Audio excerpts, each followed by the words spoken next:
On va retenter, hein. Des fois, c'est avec persévérance qu'on y arrive. Ça y est, ça Ah, marche. alors Miracle. moi j'ai toujours le bug, mais c'est pas grave, Christophe. Je pense que tu me vois, mais je ne te Ah vois pas. C'est la bon? magie. Oui, c'est ça. Mais ça fait plusieurs fois qu'on a ce bug, mais la dernière fois, on n'avait plus eu de bug, donc je pensais que c'était résolu. Et on a ce bug d'Instagram qui est sur notre compte malheureusement et on peut rien faire Alors, pour le moment. On n'a est-ce pas que réussi. les autres me voient? Oui, normalement ils te voient, hein, Ouais. dans la logique. Oui, voilà, toi ils me disent ça fonctionne. Ouais, ouais, ouais. Bon, faut Il n'y pas que a je pas fasse le de, il y a filtre alors. Donc normalement, il n'y a pas de problème. Bon, ce n'est pas grave. Donc aujourd'hui, on est ensemble, Christophe, pour faire un question-réponse, une petite foire aux questions sur la thérapie en cette journée mondiale de la santé mentale. Merci d'avoir accepté, Christophe, de faire ce live avec nous aujourd'hui. Et comme toujours, avant de commencer un live, je vais te demander de te présenter, s'il te plaît, Christophe. Eh bien, bah, bonjour Charlotte et puis bonjour à tous les internautes qui nous suivent ce jour. Bah, moi, donc, je suis Christophe Niot, je suis thérapeute de couple et sexothérapeute. Et donc, j'accompagne tout un chacun qui aurait donc des problèmes bah, dans son couple ou dans sa sexualité, dans son intimité, dans sa façon de vivre sa vie, en fait, hein, tout simplement. Et puis, bah, je les aide du mieux possible pour aller vers je dirais la pleine harmonie, l'apaisement des couples en général, et pour que tout rentre et que tout aille pour le mieux possible. Voilà. D'accord, super, merci Christophe. On en reparlera un peu plus tard dans le live. On va commencer donc à regarder les questions qui ont été posées. Alors c'est pas simple parce que j'ai vu que du coup tout à l'heure il y en avait qui avaient déjà posé des questions, mais en sortant et en revenant, c'était ça la complexité de la chose, je perdais les questions. Mais voilà, il y a Abou qui nous a demandé est-ce que c'est possible d'aller consulter sans réussir à dire pourquoi on y va? Sans se dire pourquoi on y va ou sans dire Sans au réussir à thérapeute. dire pourquoi on y Ah, va. Est-ce que finalement on peut aller consulter sans raison? alors, en tout cas, moi, dans ma pratique, parce que, alors, je vais répondre quand même enfin, de façon générale, mais en étant quand même orienté par rapport à ma pratique. Moi, je questionne quand même pas mal les personnes qui viennent me voir. Donc, je les laisse pas devant, c'est pas une analyse psychiatrique, hein. Je les laisse pas devant le vide absolu en les laissant parler comme ça, tout seul, sans les guider. Donc, de toute façon, même si en général, bon, souvent les gens viennent quand même pour quelque chose, hein, ils savent quand même qu'il y a quelque chose qui ne va pas. Donc, c'est très rare quand même de venir 100% blanc en se disant bah tiens, je vais juste faire un tour comme si on visitait un musée. Ça se passe rarement comme ça. Mais on peut quand même venir, même si on ne sait pas précisément exactement ce qui coince, hein, ça arrive souvent. D'ailleurs, les personnes ont souvent tendance à trouver une problématique, et puis quand on creuse, on voit qu'il n'y en a pas qu'une en général, il y en a plusieurs qui s'additionnent et qui font que ça se passe plus ou moins bien justement dans leur couple. D'accord. Merci Christophe. On a une personne qui nous a demandé si, n'étant pas majeure, elle peut réaliser une thérapie et ce qu'elle doit faire. Alors, c'est faisable, mais bien sûr avec l'accord de ses parents. Alors, ce qui est plus compliqué, c'est la prise de rendez-vous quand on est mineur. On peut toujours consulter un thérapeute, c'est toujours possible. Après, il y a des thérapeutes qui sont quand même spécialisés pour les personnes qui sont, alors, je veux dire, les enfants ou les ados, qui sont vraiment plus adaptés que d'autres. Moi, c'est vrai que je suis plutôt avec des personnes qui sont majeures, des gens en couple déjà, donc D'accord. bien souvent, je n'ai pas cette problématique-là. Mais a priori, oui, il n'y a pas de raison. C'est vrai que nous, sur psychologue.net, cette question, elle revient assez souvent. On a beaucoup de mineurs qui veulent faire des thérapies et où les parents ne sont pas d'accord. Quand les parents ne sont pas d'accord, là, ça devient compliqué.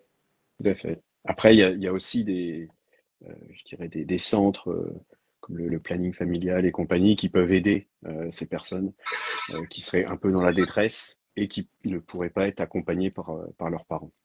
Après, il y a aussi D'accord. une question d'argent derrière. Bien sûr, bien sûr.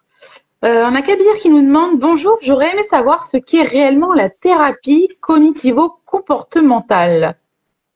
Ouh, oh là là là là. Alors, je vais pas rentrer dans tous les débats toutes les techniques possibles parce qu'il y en a des dizaines. Je pense que là, enfin moi, c'est pas forcément ce que j'ai envie d'expliquer aujourd'hui. D'accord. Puis chacun va la traiter un peu comme, enfin, il y a une technique plus large, mais chacun un peu va l'adapter un peu à son domaine. Moi, très honnêtement, c'est pas comme ça que je fonctionne. Donc, bon, je vais pas rentrer dans les détails de toutes les techniques parce que sinon on va pas en sortir. Il y en a Beaucoup. beaucoup. D'accord, c'est entendu. Alors, on a Imen qui nous dit bonjour, est-ce que l'hypersensibilité est une raison de consulter? Pourquoi pas si dans sa vie, je dirais intime, dans sa vie sociale, dans sa vie professionnelle, dans sa vie sociale, ça la gêne, bah oui, au contraire, elle peut se faire aider par des professionnels qui sont tout à fait adaptés. Tout à l'heure, j'ai vu passer Julia, un petit clin d'œil, qui est spécialisée par exemple sur la- l'hypersensibilité. Pourquoi pas? Pourquoi pas? D'accord. Donc oui. Mais je pense il faut quand même qu'il y ait un souci derrière, parce que si tout va bien, en général, on va pas chez le médecin quand on est en bonne santé et qu'on ne se sent pas malade. On y va parce qu'on a un petit mal de gorge, on a de la fièvre, etc. Voilà. D'accord. Merci, merci Christophe. On a Kayat, alors, qui nous pose une question assez longue. Est-ce que c'est possible de former un couple long terme avec une personne qui a de fortes blessures de rejet et d'abandon et ne fait pas confiance, mais ne veut pas faire de thérapie? Bon, là, on sort un peu du cadre général, on va rentrer un peu dans la thérapie de couple, mais c'est difficile d'aider quelqu'un ou de travailler avec quelqu'un qui ne veut pas Hmm. se soigner. Hein. C'est comme c'est- alors, c'est un peu différent avec la médecine traditionnelle où on peut toujours vous attacher à un lit, vous mettre une perfusion. Là, on peut le faire. Je dirais que dans la thérapie, en tout cas telle que là, on la pratique, en tout cas dans la thérapie de couple, il faut que les deux soient vraiment moteurs et aient envie que les choses évoluent. Parce que sinon, très honnêtement, alors l'image que j'ai généralement, c'est deux personnes dans une barque, chacun a une rame. Si on a qu'un des deux qui rame, ben, la barque, vous avez qu'à essayer, elle va tourner en rond. Hmm. Donc, si on veut que ça avance et que ça avance le plus droit possible, il faut essayer de ramer ensemble, de façon synchronisée, et puis c'est là qu'on avance le mieux. D'accord. Merci Christophe. On a Biryelem qui nous demande, c'est intéressant, comment savoir si une thérapie fonctionne? Ah, alors ça, alors des fois on le voit pas tout de suite, c'est vrai, parce qu'on sort de la séance, et puis on se retrouve un peu tout bouleversé par tout ce qui s'est passé. Et alors ce que je dis aussi souvent, c'est que généralement on n'a pas qu'un problème, on a toujours une multitude de problèmes, en tout cas il y a une multitude d'étapes pour en sortir. Et ce que je dis souvent, c'est qu'il faut faire attention et pas de se dire, hop, je vais claquer des doigts et d'un coup, hop, tout va être résolu comme par magie. Ça marche rarement comme ça. Il est préférable de travailler, je dirais, étape par étape et d'avancer petit à petit. Et c'est un peu comme dans la vie, on ne se rend pas compte vraiment du chemin parcouru tant qu'on ne fait pas un bilan, tant qu'on ne s'arrête pas à un moment donné, qu'on pose les choses et qu'on se dit, ah oui, comment c'était avant, comment c'est maintenant, et ah oui, effectivement, j'ai bien avancé. Parce qu'il ne faut pas oublier que dans une thérapie, c'est quand même soi-même qui travaillons en fait. Hein. C'est le patient qui travaille pour lui. Donc, à un moment donné, s'il n'arrive pas à se poser suffisamment pour mettre des jalons et se rendre compte que, bah, oui, entre l'état A et l'état B, il est passé enfin, il va mieux, ou les choses se sont apaisées, ou il se sent plus en confiance, ou peu importe. Bah là, ça sera difficile, mais il est important de vraiment euh, s'arrêter et faire le point de temps à autre. D'accord. Merci Christophe. Alors, est-ce qu'une thérapie peut permettre de prendre confiance en soi? Bien sûr, bien sûr, comme elle permet de faire plein de choses. Mais en fait, le problème de la thérapie, c'est pas tellement qu'elle peut ou qu'elle peut pas, Hmm. c'est surtout est-ce que l'on veut ou est-ce que l'on veut Hmm. pas en sortir. Hein. Je pense qu'avant tout, la volonté et les efforts nécessaires pour résoudre les problèmes pour lesquels on vient consulter est avant tout nécessaire avant tout le reste. Donc oui, on peut, je dirais, vraiment avancer en thérapie. Hein. Alors chacun avance à son rythme. Il y a des personnes qui vont avancer beaucoup plus vite que d'autres, ça c'est certain. Et puis c'est comme tout, hein. On n'avance pas de façon linéaire. À un moment donné, ça monte, puis après des fois on a des petites régressions, puis après ça revient et ça redescend.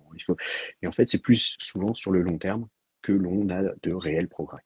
Après, je dis sur le long terme, mais on peut aussi faire des thérapies courtes et brèves, qui ne demandent pas forcément des dizaines et des dizaines de séances ensemble.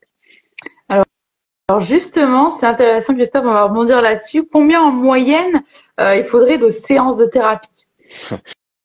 Alors là, je vais parler pour mon cas, parce que je peux pas parler pour les autres, parce que ça dépend vraiment de chacun. En fait, c'est un peu comme quand vous emmenez votre mécano chez le garagiste.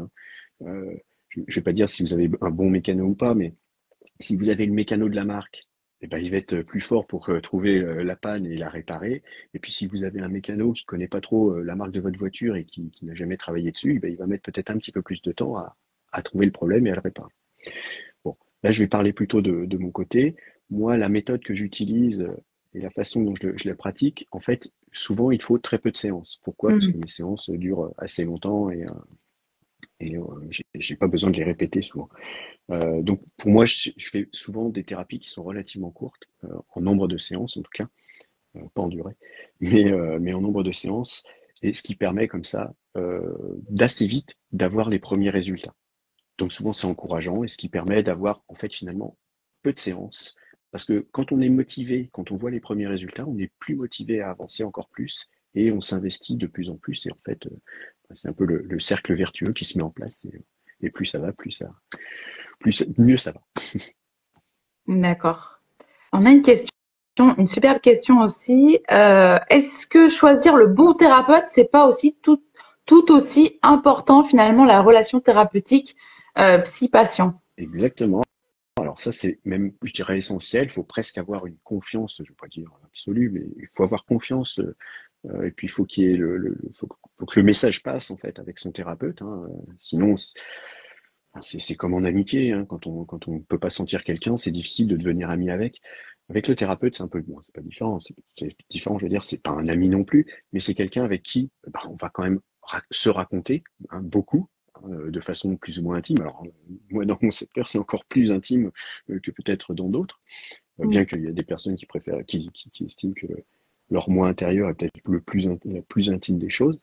Mais en tout cas, il ne faut surtout pas, par contre, quand on se sent mal à l'aise avec un thérapeute, euh, avoir peur d'aller voir ailleurs finalement. Il y a pas de raison de se forcer à rester avec un thérapeute avec qui finalement le courant passe pas bien. Ça rebondit sur l'autre question, sur une personne qui nous dit que il trouve que son thérapeute parle beaucoup. Qu'est-ce que tu recommandes dans ce cas-là? Est-ce que la personne, le patient ici, peut lui dire? Bien sûr, Ou bien sûr, c'est quand même est-ce qu'il vaut mieux en changer du coup? dans un premier temps, au moins lui dire, lui exprimer, lui dire, j'ai l'impression que j'ai du mal à m'exprimer avec vous parce que vous monopolisez un petit peu l'espace sonore. Bon, bien sûr, il faut le faire de façon la Bien plus sûr. aimable et paisible possible. On n'est pas dans l'accusation non plus. Mais peut-être qu'aussi, le thérapeute a des choses à dire parce que la personne a besoin d'entendre aussi ses conseils. Oui. Il est quand même là aussi pour essayer de diriger et, et adapter finalement la personne en face à son environnement, à ses problématiques, etc. Donc, c'est peut-être justifié, comme ça ne l'est peut-être pas, mais déjà dans un premier temps, parler, et puis Exprimer éventuellement ses... après, exactement, et puis après, dans un deuxième temps, aller voir un autre thérapeute si le problème perdure. D'accord, super, merci Christophe. On a Weedy qui nous dit: comment sait-on qu'on a besoin de consulter? Ça revient un petit peu à la question du début. En fait, on sait quand on a besoin de consulter parce on a une gêne, on a un trouble, on a une souffrance, on a des angoisses, on a quelque chose en fait, Merci qui nous d'avoir gâche la vie. écouté cette vidéo. Ce que je disais tout à Pour l'heure, aller un on peu va pas à plus loin et l'hôpital si on est en rejoindre le parfaite cercle santé. des fins On connaisseurs peut pour une éventuellement faire un sexualité check-up de épanouie, temps en temps, mais je te c'est conseille vraiment de de temps en temps. t'abonner à la C'est quand on newsletter. se sent pas bien. Tu Là, retrouveras l'article complet. on a Il besoin te de donnera consulter. plus de conseils Et ce et que je des dis astuces. plutôt, c'est il est Abonne-toi à la préférable chaîne, d'y active aller le petit assez pouce tôt, bleu, quand les problèmes éventuellement surviennent, ajoute un quand on commence à commentaire s'en rendre compte, et à plutôt bientôt. que d'attendre. C'est un peu comme tout. Ouais, Je peux reprendre le problème de la voiture. Si vous commencez à voir qu'il y a un truc qui commence à chauffer, n'attendez pas que le moteur crame pour l'emmener chez le garage. Dans les thérapies, c'est exactement la même chose. Il est préférable de commencer assez rapidement quand le problème est encore petit, avant que celui-ci n'en entraîne d'autres et que ça devienne beaucoup plus compliqué, beaucoup plus touffu, et que ça demande donc beaucoup plus de travail, de volonté et d'effort à la personne après pour en sortir. oui, oui.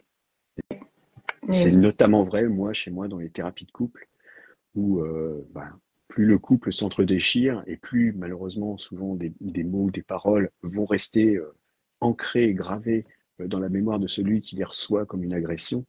Et ça empire forcément la relation. Ouais. Merci pour cet exemple, Christophe. On a Alexia qui nous dit, ah oui, on n'a pas eu celle-là aussi. À quelle fréquence doit-on réaliser des séances lorsqu'on se lance dans une thérapie? Alors là, c'est totalement variable. Ça Hmm. va forcément dépendre de chacun, du trouble ou de la problématique que l'on veut aborder. Et là, vraiment, il y a pas de réponse. C'est comme si vous me demandiez combien de temps il faut pour remplir un bain. Ça va dépendre de la taille de la baignoire, ça dépend de la capacité du robinet à faire couler l'eau, ça dépend voilà. Donc, et puis ça dépend de ce que la personne souhaite aussi, hein, parce que vous pouvez avoir un thérapeute qui est un peu dans le forcing peut-être en vous disant bah voilà on se revoit la semaine prochaine, mais peut-être que si vous sentez pas à l'aise et que vous avez peut-être besoin de plus de temps aussi pour travailler sur vous, vous pouvez aussi demander à ce que ce soit un peu plus espacé ou inversement, hein, ou le thérapeute qui vous dit on se revoit dans un mois et que vous ça vous paraît un peu loin et que vous avez l'impression de vous retrouver un peu seul face à vous-même, vous pouvez demander à ce que ce soit aussi un peu plus fréquent. Ouais. D'accord. On a Hélène qui nous demande comment savoir si on a choisi le bon thérapeute. Ça revient à tout à l'heure, on disait que c'était essentiel de choisir un bon thérapeute. Alors justement, comment on sait qu'on a bien choisi? Moi, je pense qu'on le sent par rapport à soi-même, hein, par rapport aux avancées qu'on peut constater finalement globalement, parce qu'on comprend aussi, on se comprend, hein, puisque c'est un échange avec le thérapeute. Hein. On n'est pas là simplement dans l'écoute, hein, on est aussi dans l'échange, on va aussi exprimer des choses. Donc, si on arrive à bien se comprendre, si on arrive à bien communiquer ensemble, c'est peut-être qu'on a fait le bon choix effectivement. Mais je vous dis, ça dépend tellement de chaque individu et de chaque thérapeute que c'est aussi à chacun de trouver le bon équilibre des deux côtés. D'accord. Je n'ai pas les moyens d'aller au psychologue. Bon, littéralement, il dit que ça coûte la peau des fesses. Est-ce qu'il y a d'autres alternatives finalement? Il y a toujours d'autres alternatives. Hein. Vous pouvez essayer de trouver des conseils sur Internet. La plupart, il y en a qui sont totalement gratuits. Alors la problématique d'Internet, et je le constate souvent en séance, c'est que souvent les personnes vont se trouver tous les défauts du monde parce que ils cochent deux, trois cases dans je sais pas quel syndrome, et puis ils vont se trouver, je sais pas, je vais dire hyperactifs, ils vont se trouver Mhm. hypersensibles, ils vont se trouver HPI, ils vont se trouver le truc du moment, parce que souvent c'est un peu ça, il y a une petite mode sur Internet et tout le monde parle d'un sujet, et puis là tout le monde, ah oui, mais moi aussi j'ai ça, mais c'est normal, on est tous des êtres complexes, et on va cocher des fois certaines cases. Mais c'est pas parce qu'on coche pardon, une ou deux cases sur un nombre Oui, beaucoup plus grand de problématiques sur un certain symptôme qu'on est forcément dans celui-ci. Donc, c'est certain. euh, très honnêtement, c'est compliqué. Alors, il y a tout ce qui est hôpitaux publics qui permettent de faire des séances, ou même les personnes avec la CMA peuvent aller consulter. Très honnêtement, malheureusement, en psychiatrie en France, enfin tout ce qui est psychanalyse et psychiatrie en France, on est assez mal pourvu. Et les listes d'attente sont très longues, donc Ouais. c'est pas facile. Ouais, C'est parce un que peu le parent pauvre de la médecine. généralement, c'est vrai que je recommande le centre médico-psychologique, mais j'ai beaucoup de personnes qui me disent, mais non, mais c'est saturé, j'arrive pas à y aller. Ou, enfin, et puis il y a pas mal de critiques aussi à ce niveau-là, comme quoi les soins sont moins bons ou autres. Enfin, bon. Donc c'est vrai on fait de notre mieux. Bah, On- c'est-à-dire que c'est peut-être pas moins bon, mais c'est-à-dire que comme il y a beaucoup de demandes et qu'il y a des listes d'attente folles, on peut pas rester 5 heures avec le même patient, donc faut très certainement Tout à fait. voilà. Mais oui, il existe tout de même des solutions, c'est sûr. On a Hélène qui nous redemande, employez-vous le tutoiement ou le vouvoiement lors des séances? Jamais. Alors moi je suis toujours sur le vouvoiement. Si c'est déjà arrivé hein, que mes patients me tutoient, je leur dis que c'est pas grave, qu'ils peuvent le faire, moi ça me dérange pas, mais moi je reste sur le vouvoiement. Sauf si on me le demande, hein, si on me dit oui, je préfère qu'on se tutoie, bon, ça me dérange pas, mais il est vrai que je préfère le vouvoiement en séance. Par contre, j'ai un site internet, et sur mon site internet, ce qui est paradoxal, je tutoie mes internautes, mais c'est comme si je leur parlais en direct. Donc c'est un peu différent, en fait, la démarche. Voilà. D'accord. Merci Christophe pour cette explication. On a Ephésia qui nous prend le contre-pied de notre question de tout à l'heure. En effet, elle nous dit, et si le thérapeute ne parle pas beaucoup? Qu'est-ce qu'on peut faire si le thérapeute il parle pas beaucoup? C'est vrai j'ai eu pas mal de critiques sur psychologue.net aussi, de patients qui me disaient, bah, comment je fais si mon thérapeute, je m'assois juste sur une chaise et il m'écoute, quoi. Ouais. Alors, il y a des personnes à qui ça convient, qui arrivent très facilement à se raconter, qui arrivent très facilement à déplier un peu leurs problématiques tout seuls. Et puis, il y en a d'autres qui sont complètement coincés et qui n'arrivent pas à le faire d'eux-mêmes. Donc, ce que je disais tout à l'heure, c'est peut-être que c'est pas le bon thérapeute pour vous. Donc, pourquoi ne pas en changer et puis essayer de trouver une autre personne qui serait plus à même à parler. Moi, je sais que j'échange beaucoup avec, on a beaucoup de questions-réponses et puis on avance comme ça dans les séances.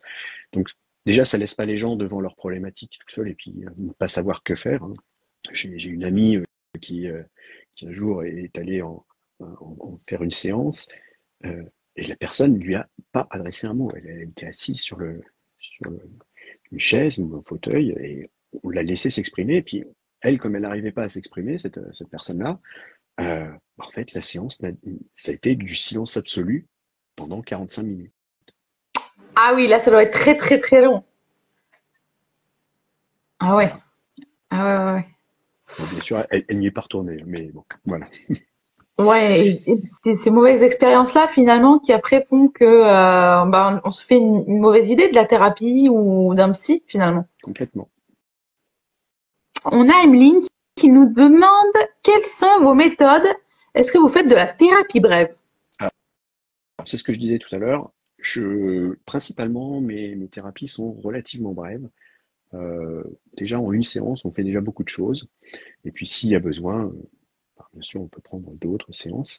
Mais souvent, je laisse, moi, mais en tout cas, dans ma pratique, je laisse mes patients travailler déjà avec eux-mêmes avant de reprendre une autre séance. Parce que j'estime qu'il y a beaucoup de travail souvent à faire de son côté. Et comme je disais tout à l'heure, il faut avancer étape par étape. Ce qui fait qu'on ne peut pas tout régler d'un coup. Et donc, parfois, les gens reviennent me voir parce qu'ils me disent, bon, voilà, je suis arrivé maintenant à mon maximum, j'y arrive plus tout seul et j'ai besoin de nouveau de me faire aider ou de comprendre pourquoi est-ce que je bloque ou de trouver une autre solution parce que ça, vraiment, j'y arrive pas et j'aimerais quand même réussir à passer outre et à améliorer les choses. D'accord. Merci Christophe. Ah, une question aussi intéressante de Noémie Del Prado qui nous dit « Je n'arrive pas à faire l'effort d'aller faire une thérapie et pourtant, pas mal de monde me dit que j'en ai besoin. Comment faire pour passer ce cap ?» C'est vrai qu'il y a beaucoup de personnes qui n'arrivent pas à passer ce cap de la thérapie. Eh bien, Noémie, je t'incite à faire un truc. Tu vas sur psychologue.net, tu fais en 2-3 clics, tu peux prendre un rendez-vous. Donc, c'est pas très compliqué. Alors peut-être que tu vas avoir une petite boule au ventre lors de la première session, parce que c'est normal, on ne connaît pas le ou la thérapeute en face, on se demande un peu ce qui va se passer. Je te rassure, en général, ça se passe toujours très bien. Voilà. Merci. Donc faut vraiment pas hésiter. Enfin, on n'est pas là pour manger les gens, hein. Bien au contraire, on est là pour les aider, les écouter, les accompagner, leur donner les meilleurs conseils possibles et donc, surtout ne pas hésiter et ne pas penser au jugement. Surtout ne pas se dire, oui, là, ils vont me juger, on va me prendre pour, je sais pas, je vais dire n'importe quoi, mais on va me prendre pour une folle ou un fou, ou alors je vais passer pour quelqu'un qui n'y connaît rien. Non, c'est pas du tout comme ça que ça marche. Tiens, justement, c'est intéressant, Christophe. Est-ce que tu connais un peu les freins à la thérapie? Pourquoi ça freine beaucoup de gens qui aimeraient vraiment au fond d'eux y aller, mais qui n'y vont pas? Tu me disais donc la peur du jugement. Tu sais que s'il y en a d'autres? Il y a aussi une question aussi de personnalité. Il y a des personnes qui vont d'elles-mêmes foncer un peu, entre guillemets, facilement ouvrir les portes. Et puis il y en a d'autres qui sont beaucoup plus sur la réserve. Donc la timidité, ça peut jouer pas mal. Je suis timide, j'ose pas parler. Qu'est-ce que je vais pouvoir dire? De toute façon, je parle pas. Mais j'ai eu des gens déjà où on me disait, oui, alors souvent c'est quand c'est en couple, hein. Mon mari ou ma femme, elle parle pas beaucoup, vous verrez, elle va pas beaucoup vous parler. Et puis en fait, j'ai des séances qui durent 3 heures et puis ça se passe quand même et les gens parlent. Donc en fait, faut pas croire ce qu'on s'imagine de soi-même. Voilà. Il faut vraiment se laisser aller C'est vrai, et, c'est o- vrai. et oser. Comme beaucoup de choses dans la vie, il faut oser. Oser. On va rester sur ce petit mot qui est joli quand même. On a Anaïs qui nous dit: Bonjour, j'avais commencé des rendez-vous psy, mais je n'ai pas été réceptive lors des séances de MDR. Est-ce que c'est une question de choix de thérapeute, selon toi? De thérapeute ou de technique, parce que le MDR, c'est un peu particulier, enfin, c'est particulier, c'est une technique comme une autre, Ouais, hein, on va dire, mais un peu particulière. Peut-être que c'est quelque chose qui ne vous convient pas, qui ne vous parle pas, tout comme, je vais vous donner un autre exemple, hein. Euh, Si vous vous forcez à aller voir du heavy metal alors que vous détestez ça, il est peu probable que vous soyez heureux pendant le concert. Hein, si c'est votre trip, c'est la musique classique, c'est sûr que vous allez trouver qu'il y a un décalage.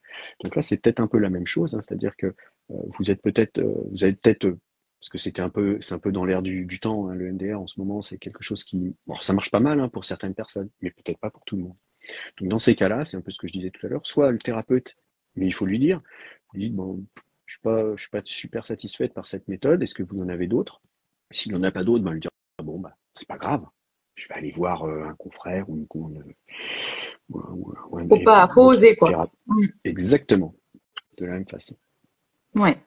On a Manounette qui nous dit: Est-ce qu'une psy qui raconte ses expériences personnelles et emploie le tutoiement est bon? Oula. Est-ce que tu peux me répéter, s'il te plaît, Charlotte, la question? Je suis désolé. Il n'y a pas de souci. Est-ce qu'une psy qui raconte ses expériences personnelles et emploie le tutoiement, est-ce que c'est bon? Alors, ça m'arrive de temps à autre souvent c'est pour mettre un petit peu de connivence avec la personne, de raconter un peu de ma vie, mais vraiment de façon microscopique, hein. Euh, mais ça permet aussi aux personnes des fois de se décoincer et puis de voir que bon, en fait, je suis comme eux, Hmm, il n'y a pas de souci à s'exprimer. Par contre, si c'est vraiment énorme, beaucoup et un peu trop, et que ça vous submerge et que même ça vous perturbe, oui, non, là, c'est pas normal. Donc, soit vous en parlez parce que vous osez le faire, soit vous n'osez pas le faire, et puis ben, vous faites comme la plupart des gens, vous ne reprenez pas rendez-vous, et puis vous allez voir ailleurs. d'accord. Alors, on a Hélène qui nous demande: à quel moment arrêter la thérapie quand ça va mieux? Bah, alors, ça c'est aussi un des freins, malheureusement, on ne sait jamais vraiment quand ça va mieux. C'est vrai que Hmm, c'est pas forcément évident de se dire, ah oui, mais là, demain, peut-être que ça peut encore aller encore mieux si je reprends une séance. Bon, moi, je dis souvent que globalement, quand on a au moins atteint les objectifs de la première session, hein, puisque quand on vient souvent en première séance, on a ses premiers objectifs. On se dit, oui, je viens pour telle et telle raison. Quand on a réussi déjà à atteindre ses premiers objectifs, on peut se dire, bon, là, j'ai déjà bien travaillé, je vais peut-être prendre un peu de temps pour essayer de revivre normalement son séance pour voir si ça passe. Si je sens que j'ai pas besoin de la béquille hein, du thérapeute pour continuer, eh ben, continuons comme ça. Ça veut dire que quelque part, euh, mon problème est résolu. hmm, d'accord. Alors, il y a une autre question. Alors, c'est plutôt du ressenti ici. Après la première session, je me suis sentie épuisée, vidée. Et lors des séances suivantes, ça allait mieux. Est-ce que c'est normal, lors d'une thérapie, d'avoir des séances finalement où on peut ressortir comme ça, vidé, épuisé? Totalement. J'avais une séance juste avant de venir là. Et la personne, parce que je l'avais eu la veille, bon, bref, et elle m'a dit, ah ouais, j'étais complètement épuisé, alors, je me suis vidé, mais alors j'étais complètement KO. Le truc paradoxal, c'est qu'elle m'a dit, euh, je pensais bien dormir, mais en fait, j'ai mal dormi. Mais ce qui est pas forcément étonnant, puisque on travaille beaucoup et donc ça fait aussi beaucoup réfléchir l'esprit. Et donc, bah, il y a des questions des réponses qui lui sont revenues après le soir pendant la séance, après la séance, je veux dire. Et donc, elle a eu un peu de mal à s'endormir derrière. Mais bon, donc oui, ça peut. Parfait, parfait, parfait. Alors, Euh, alors. On a beaucoup de témoignages, du coup, il me dit après ma première consultation, je me suis sentie vide au bout du rouleau. Alors, Oui, c'est normal. Mais en fait, on se vide quelque part en séance. Donc, c'est logique de se retrouver un peu comme ça, comme ayant l'impression d'être vidé. Effectivement, on s'est vidé de ses problèmes, puisque malheureusement, on est un peu comme une cocotte minute. On va garder beaucoup de choses en soi jusqu'à ce que ça éclate. Et là, l'intérêt de la thérapie, c'est qu'on va bah, laisser couler un peu tout ça, toutes nos angoisses, nos peurs, enfin, on va les exprimer et ça va nous permettre comme ça d'avancer et de se libérer. merci Christophe. Alors, on a Léa qui nous dit quelle thérapie est la plus adaptée lorsque l'on est dissocié? Je suis absente lors de mes consultations. Est-ce que tu as une recommandation à faire là ou pas? D'accord. Alors, c'est pas du tout ma partie, donc je vais avoir un peu de mal à répondre. Il n'y a pas de Effectivement, souci, hein, si lorsqu'elle va en séance, entre guillemets, elle n'est pas, entre guillemets, présente mentalement, bon, elle est présente physiquement, mais pas mentalement, la séance, elle sert pas à grand-chose, effectivement. Donc là, il y a peut-être trouver une méthodologie qui lui permettrait de rester concentrée, en fait, présente sur cette séance-là et de pas, je dirais, laisser la place simplement à son corps et à être vraiment en présence mentalement avec le thérapeute. Ok.